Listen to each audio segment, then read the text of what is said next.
রাজধানীর যানজট কমাতে বিজয় সরণি থেকে ডান দিকের মোড় নেওয়া বন্ধ। যেতে হচ্ছে প্রধান উপদেষ্টার কার্যালয়ে প্রবেশ গেটের আগে ডানের মোড় দিয়ে। এতেই সড়কের উপরে বেড়েছে গাড়ির চাপ। আগে থেকে নতুন এই সিদ্ধান্ত না জানানোতে যানবাহনের চালক ও যাত্রীরা পড়েছেন ভোগান্তিতে। এরই মধ্যে ফার্মগেট ও কারওয়ান বাজারের হোটেল সোনারগাঁও মোড়ে যানবাহনের লম্বা সারি দেখা যাচ্ছে। সিগন্যালে রশি টানিয়ে যানজট নিয়ন্ত্রণের চেষ্টা করছে ট্রাফিক পুলিশ। এর আগে গত 23শে জানুয়ারি এক বিজ্ঞপ্তিতে এই সংক্রান্ত নির্দেশনা দেয় ডিএমপি। এতে বলা হয়েছে, ট্রাফিক বিভাগ মানিক মিয়া এভিনিউ ও তেজগাঁও শিল্পাঞ্চলের শহীদ তাজউদ্দিন আহমদ এভিনিউ সহ নানা পয়েন্টে চলাচল নিয়ন্ত্রণ করায় যানজট কমেছে। নগরবাসী এর সুফলও পাচ্ছে। সে ধারাবাহিকতাতেই বিজয় সরণি ক্রসিংয়ের যানজট কমাতে এই সিদ্ধান্ত নিয়েছে ডিএমপি।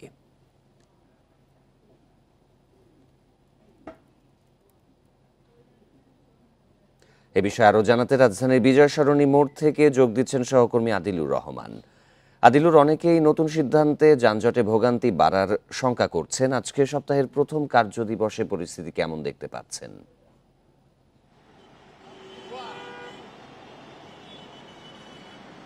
দেখুন, প্রথম কর্মদিবসের যে প্রথম সকাল, সেই সকালে এখন পর্যন্ত আসলে যানজট খুব একটা তীব্র হয়নি। তবে সিগন্যালে যে দীর্ঘ একটি সময়, সেই সময়টি আসলে লাগছে। তবে ভয়াবহ যে আকার ধারণ করা, সেটি আসলে এখন পর্যন্ত যায়নি। তবে এখানে যারা এই পথটি আসলে ব্যবহার করছেন, দীর্ঘদিন ধরেই পথ ব্যবহার করে থাকেন, তারা বেশ বিড়ম্বনার মধ্যে পড়েছেন। তার কারণ হচ্ছে যে নতুন করে একটি সিদ্ধান্ত নেওয়া হয়েছে এবং সেই সিদ্ধান্ত সম্পর্কে এই সড়কের যারা যাত্রী যারা আছেন, চালক যারা আছেন, তারা সেই সিদ্ধান্ত সম্পর্কে জানেন না। যে কারণে তারা যখন আসলে বিজয় সরণি সিগন্যালটিতে এসে নতুন সিদ্ধান্ত দেখছেন এবং যখন দেখছেন যে ডান দিকে তারা আসলে যেতে পারছেন না, তখন তাদেরকে বাধ্য হয়ে কারওয়ান বাজার বা সোনারগাঁ থেকে ইউটার্ন নিয়ে তারপরে মানিক মিয়া অ্যাভিনিউ বা মোহাম্মদপুরের দিকে যেতে হচ্ছে। তো এই জায়গাটিতে গিয়ে দেখা যাচ্ছে যে ফার্মগেট পার হওয়ার পরে কারওয়ান বাজার এই এলাকাটিতে এক ধরনের যানজটের আসলে সৃষ্টি হচ্ছে, যেটি আসলে আমরা গতকালকেও দেখেছিলাম। এবং এই এলাকার এই সড়ক যারা ব্যবহার করে থাকেন, তারা যেটি আসলে বলছেন যে একটি গণবিজ্ঞপ্তি জারি করা হয়েছে, কিন্তু গণবিজ্ঞপ্তিটির প্রচারটি সেইভাবে আসলে হয়নি। এবং একই সাথে এই বিজয় সরণি এলাকাতে যেহেতু এই সিদ্ধান্তটি গ্রহণ করা হয়েছে,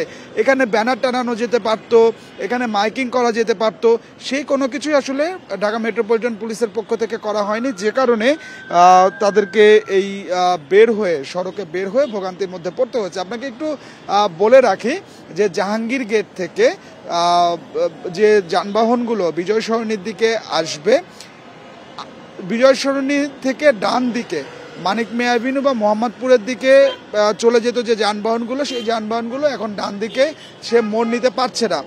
এই মানিক মিয়া অ্যাভিনিউ বা মোহাম্মদপুরের দিকে যেতে হলে প্রধান উপদেষ্টার কার্যালয়ের আগে একটি ডান দিকে একটি মোড় আছে এবং সেই ডান দিকের মোড় দিয়ে তেজগাঁও পুরাতন এয়ারপোর্টের পাশে যে লিংক রোডটি আছে, সেই লিংক রোড দিয়ে তারপরে মানিক মিয়া অ্যাভিনিউ বা মোহাম্মদপুরের দিকে যেতে হচ্ছে। তো এই জায়গাটিতেও এই সড়কে যারা ব্যবহার করেন, তারা যেটা আসলে বলছেন যে সেই পথটি যদি লিংক রোড দিয়ে যদি তারা যান, সেক্ষেত্রে তাদেরকে মিনিমাম 2 থেকে 3 কিলোমিটার ঘুরে তারপরে যেতে হচ্ছে। অর্থাৎ এই যে উদ্যোগটি গ্রহণ করা হয়েছে, এই উদ্যোগ যানজট নিরসনে কতটা ভূমিকা রাখবে, এটি আসলে এখন একটি প্রশ্ন। এবং এই সড়ক যারা ব্যবহার করেন, তারা বলছেন যে এতে আসলে যে খুব একটা সুফল মিলবে, গতকালকে যারা এটি ব্যবহার করেছেন তারা বলছেন যে খুব একটা সুফল তারা পাচ্ছেন না। তার কারণ তাদের সময় বাঁচার চেয়ে বরঞ্চ আসলে সময় বেশি লাগছে। তো আমার কাছে বিজয় সরণি থেকে এটি ছিল এখনকার সবশেষ। যানজট নিয়ন্ত্রণে নতুন উদ্যোগ নেওয়া হয়েছে বিজয় সরণিতে, বিষয়ে জানাচ্ছিলেন সহকর্মী আদিলুর রহমান।